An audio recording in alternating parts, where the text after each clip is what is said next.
হোক তুমি পথ চলার কথাই বলছো, তুমি এখানে তুমি সামির পথ চলাকে কিন্তু আমি এক্ষুনি বলতে যাচ্ছিলাম যে আমাদের সামিও কিন্তু পথ চলতে চলতে পারলেও পুরো বাংলাদেশই কভার করে ফেলবে, এবং যেটাও কিন্তু আপনাদেরই টানে, মানে ভালো লাগার জন্য তো ওর অবশ্যই আপনাদেরকেও আপনাদের সামনেও বাংলাদেশটাকে তুলে ধরার জন্য। তো সামি আজও কোথাও না কোথাও চলে গেছে এবং সেখান থেকে রেখেছে আপনাদের জন্য নানা তথ্য, কিছু ওখানকার জীবনযাত্রার খবরও কি রেখেছে ওর কাছ থেকেই জেনে নি। দেখি সামি কোথায় রয়েছে।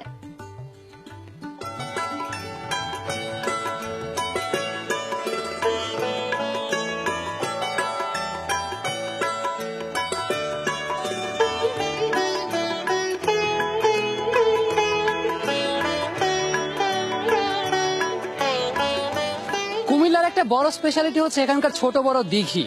আমি এই মুহূর্তে রয়েছে ধর্মসাগর দিঘির ঠিক সামনে।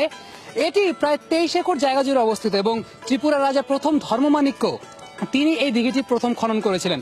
মূল উদ্দেশ্য ছিল তখনকার মানুষের জলের তৃষ্ণা মেটানো, কিন্তু এখন মানুষের জলের তৃষ্ণা মেটানোর সঙ্গে সঙ্গে সৌন্দর্য পিপাসা মানুষের চোখের তৃষ্ণা মেটাতে এই দিঘিটি কাজ করছে। আমি যাচ্ছি সামনের দিকে, উদ্দেশ্য আড্ডা দেয়া।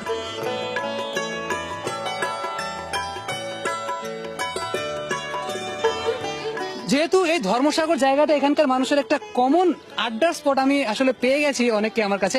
আচ্ছা, বাইরে অনেক মানুষকে জিজ্ঞেস করলাম যে আড্ডা দেওয়ার এখানকার কমন স্পট কোনটা, বললো ধর্মসাগরের পাশে। কারণটা কি? জায়গাটা সুন্দর, সেজন্য। জায়গাটা সুন্দর, সে সঙ্গে কুমিল্লার মানুষগুলো তো অবশ্যই অনেক সুন্দর, তাই না? সবাই বলছে যে এখানে বসে হাওয়া খাওয়ার নাকি একটা বিশাল মহত্ব আছে। আমি কি একটু আপনার অনুমতি দিলে পাশে বসে একটু হাওয়া খেতে পারি? আচ্ছা, কুমিল্লার মানুষ অনেক ভালো, অনেক আন্তরিক। আচ্ছা ভাইরা, আমাকে একটা বিষয় বলেন, বঙ্গোপসাগরের সাথে ধর্মসাগরের পার্থক্যটা কোন জায়গায় আসলে? আসলে এটার বাতাস এবং এটার দৃশ্যটা দেখলে অনেকটা সাগরের অনুভূতি জাগে, যার কারণে হয়তো বা সাগর রাখা হয়েছে। আমরা সবাই একটা তালি দেই এই অ্যান্সারটার জন্য, তালি দেই সবাই মিলে। একটা এত সুন্দর অ্যান্সার আমি নিজে আসলে এক্সপেক্ট করিনি। ভাইয়া, আমার নেওয়া যাবে? একটু আমাকে নিয়ে যান। বরলে গন্ধে ছন্দে গীতিতে হৃদয়ে দিয়েছ দোলা, রঙেতে রাঙিয়া রাঙাইলে মোরে, একই তো বহরি খেলা।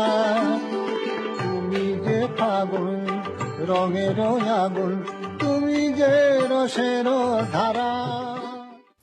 আমরা অপ্রতিরোধ্য সামিকে খুঁজে পাবো রনে ছাড়া বনে, জঙ্গলে, পর্বতে, সব জায়গায়। এবং আপনারা দেখছেন যে এক এক করে, আমরা লাস্ট যখন শো করছিলাম তখন আমরা দেখেছিলাম সামি 300 ফিট মাটি থেকে 300 ফিট উপরে একটা পাহাড়ের চূড়াতে বসে আমাদেরকে দেখাচ্ছিল ওখানকার প্রকৃতি। আজকে আমরা দেখতে পেলাম যে ও নৌকায় দুলতে দুলতে আমাদেরকে একটা আপডেট জানালো ওখানকার। একই সাথে ইতিহাসটাও আপনারা অনেকে স্ক্রলে দেখে নিয়েছেন। আমাদের এই প্রয়াস অব্যাহত থাকবে।